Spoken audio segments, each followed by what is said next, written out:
मुख्यमंत्री पुष्कर सिंह धामी ने केदारनाथ के लिए 25 से ज्यादा घोषणाएं करके केदारनाथ उपचुनाव का बिगुल फूंक दिया है। या फिर जिस अंदाज में हरियाणा और जम्मू कश्मीर के एग्जिट पोल नतीजे आए हैं, एग्जैक्ट पोल नतीजे आने बाकी हैं, लेकिन जो एग्जिट पोल ने जो संकेत दिए हैं वो बीजेपी को बेचैन करने वाले हैं। और हरियाणा के हालात देख करके मुख्यमंत्री पुष्कर सिंह धामी भी और उत्तराखंड बीजेपी का बेचैन होना लाजमी है। दोस्तों नमस्कार, धनजुड्डा के खास political show pure politics with Pawan में आपका स्वागत है। बद्रीनाथ और मंगलोर में बीजेपी बहुत ज्यादा ओवर कॉन्फिडेंस का शिकार हुई। यही वजह है कि कहां तो राजेंद्र भंडारी जैसे कद्दावर नेता को बद्रीनाथ में उतारकर बीजेपी निश्चिंत थी कि वो हर हाल में बड़े अंतर से बद्रीनाथ का उपचुनाव जीत लेगी, और मंगलोर में हरियाणा से लाकर करतार सिंह बढ़ाना को उतारकर भी उसने सपना देखा था कि यहां जो सूखा है पिछले 20-22 साल का मंगलोर में, उसको खत्म किया जाएगा और मंगलोर भी बीजेपी जीतेगी। लेकिन जनता ने जिस अंदाज में धोबी पाट बीजेपी को दिया, उसके बाद बीजेपी उत्तराखंड में खुद को अब जमीन पर महसूस कर रही है। यही वजह है कि चुनाव का, केदारनाथ उपचुनाव का ऐलान भी नहीं हुआ था कि बीजेपी संगठन ने 5-5 मंत्रियों का जिम्मा केदारनाथ में मंडल स्तर तक लगा दिया। यह अलग बात है कि जिस तरह से सदस्यता अभियान चला और शुरुआती तौर पर केदारनाथ से बहुत अच्छा रिस्पॉन्स नहीं आया, उसने भी मुख्यमंत्री को, बीजेपी प्रदेश अध्यक्ष महेंद्र भट्ट को बेचैन किया था। यही वजह है कि अब मुख्यमंत्री जाकर के जिस तरह अगस्त मुनि में बड़े बड़े ऐलान करते हैं, और सबसे बड़ी बात यह है कि जिस तरह से केदारनाथ यानी रुद्रप्रयाग जिले की धरती से मुख्यमंत्री पुष्कर सिंह धामी ये कहते हैं कि केदारनाथ को लेकर के जो विपक्षी लोगों ने वितंडा फैलाया था, जो भ्रांतियां फैलाई थी, उनको दूर कर लिया गया है। और केदारनाथ धाम के नाम पर देश में, प्रदेश में कहीं भी दूसरा कोई धर्मस्थल नहीं बनेगा।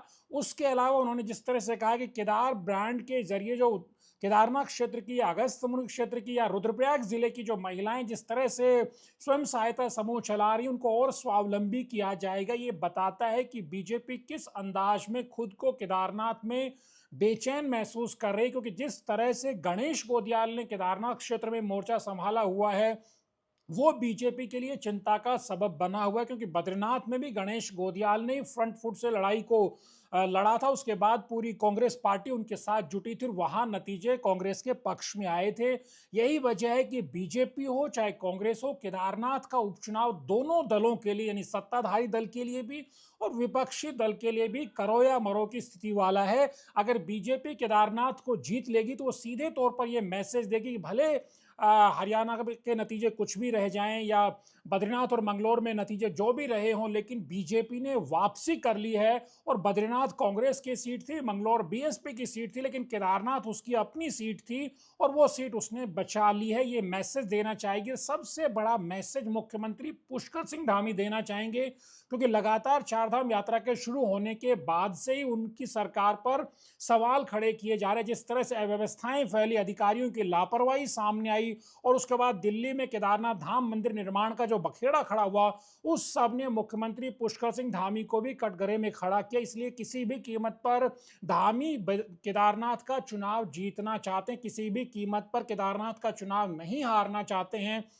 ऐसे समय में जब एक तरफ अंकिता भंडारी का मामला जोर पकड़ जाता है, भू कानून का मामला जोर पकड़ जाता है, मूल निवास का मामला जोर पकड़ जाता है, लॉ एंड ऑर्डर के मोर्चे पर तो त्रिवेंद्र सिंह रावत से लेकर बीजेपी के नेता ही अपनी प्रदेश सरकार को और पुलिस को कटघरे में खड़ा कर रहे हो, तब केदारनाथ चुनाव जीतना किसी भी कीमत पर मुख्यमंत्री के लिए जरूरी है। यही वजह है कि जब ऐसा संकेत आए कि अब हरियाणा और जम्मू के चुनाव खत्म हो गए, नतीजे आने बाकी हैं, और ऐसा माना जा रहा है कि ठीक नतीजे आने के बाद किसी भी समय इलेक्शन कमीशन है वो महाराष्ट्र और झारखंड के चुनाव का ऐलान भी कर देगा। इसी के साथ उत्तराखंड की एक विधानसभा, जो केदारनाथ की विधानसभा सीट है, और यूपी की 10 विधानसभा सीट है, वहां उपचुनाव का ऐलान भी हो सकता है। इस लिहाज से मुख्यमंत्री ने अपने तरीके से अगस्त मुनि पहुंचकर, रुद्रप्रयाग जिले में पहुंचकर केदारनाथ उपचुनाव का बिगुल फूंक दिया है और वहां मंत्रियों को और संगठन के नेताओं को झोंक दिया है।